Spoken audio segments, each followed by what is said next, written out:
There's a bunch of questions about the kit, and I know that you've been asked this a bunch, but the one thing I want to mention, like something that I kind of, and we'll come back in the chat in a little bit.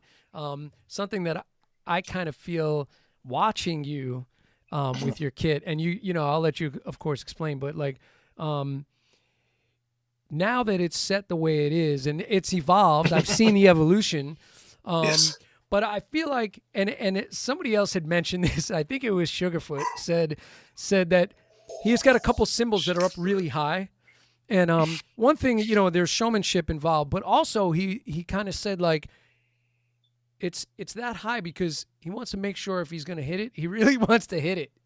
And it's like the way your kit is set, like if you're going to hit your floor tom, you got to lean in pretty far, right? Mm-hmm. And if you're going to hit, your rack tom, which is over on the left above your hi-hat, if you're going to hit that, you got to really have the intention has to be there. It's all about intention. So I feel like your drum kit serves in your style that intention is like a huge, huge element.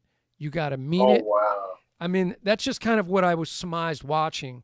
Thank you. Yeah. I like how you put that. It's like, say what you mean what you say, and if you're gonna say it, you better go all the way with it. You know what I'm saying? So that's if I had to figure out how to play it, I'm still learning how to play it. You know what I'm saying? Because like you said, it's evolved and it's gotten a little bit more challenging. But I like it because it challenged my creativity, and it's like when you have all of these possibilities, it's like, okay, what's going to work and what's going to sound good and be smooth and not look like I'm trying to, you know what I'm saying, trying to overdo something and it's going to just fall apart. So it's like,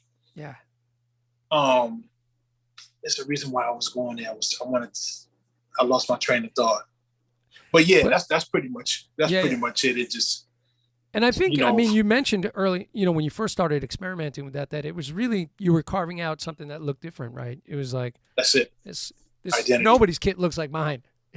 Still, there's nobody's kit looks like your kit, right? So, still to this day. But I've seen like I've seen folks tilting the cymbals away, and that's an attack thing. It can be a sound thing, it can be attack thing, it can be projection, could be look. Annika Niles faces her cymbals away, and I think it's about attack.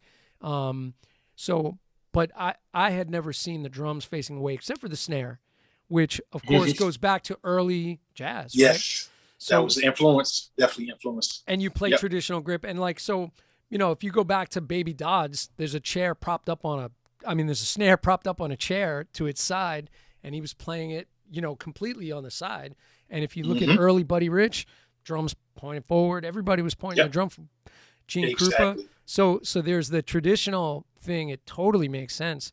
And then you talked about kind of angling everything similar to that snare drum, right? Grabbing that. Facts. Yeah. Facts. Yep.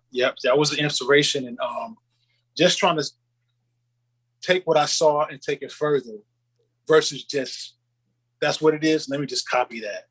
So it was the goal was a combination of things to have an identity, but also pay tribute and respect to those that did it before me. Because I'm looking, I actually went online the other day and just looked at other drummers that I found. Philippe Joe Jones.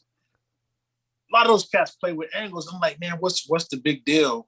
Well, I don't know why people, maybe because in the modern times you don't see much of that, but at the same time, I don't understand why people can be so judgmental because metal dudes play with a lot of drums and different setups, and nobody says have anything to say. But why is it like, why am I? You know what I'm saying? Like, I don't know what it is, but if people go back and look at some of the old school, the 1900s, when the first drum set came out, the drums were designed simplistic. Where the snare drum was already tilted sideways, coming off of the drums being played in an army.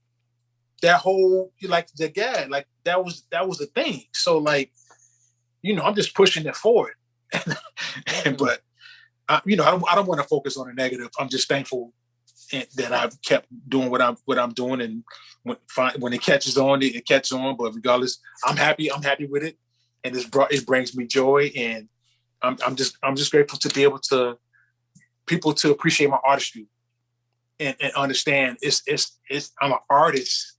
Right. I'm not just a drummer. I'm an artist. It's like a painter. Don't just have paintbrushes. He's an artist. He's like this painting right here.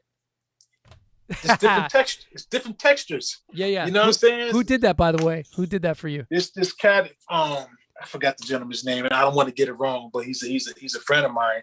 He actually sent me one of these to make on my own, and basically, he sent me like the materials. So you got to put it on your TV. It's a digital thing. First, you draw it on the TV, and then you paint over it. It's a whole like thing. But oh my god, yeah, he did such a great job. This is actually an image from a CD cover of one of the bands I used to play with called the Rough Pack. And I took a picture and that's the picture, but he just put colors because it was a black and white photo originally. And he wow. That's what being an artist is. That's it. You go inside and see how you can create. And that's what I am. That's what I want to be behind the drum kit. We're artists. We're artists. And the fact that you stayed with it, like, could you imagine early on, like, social media being around and people getting torn up by like you get people can be so mean on social media, and it's just like, it's just so crazy if somebody, and a lot of people probably cave, right? It's like, they can't take the criticism or whatever, but it's like, you just persevere and I was talking about truth before. You do what you do because it's what you do, and you set up your drums the way you set them up because it's what you do, and you stay with it. And now people are finally like, "Whoa, this guy's." Thank you.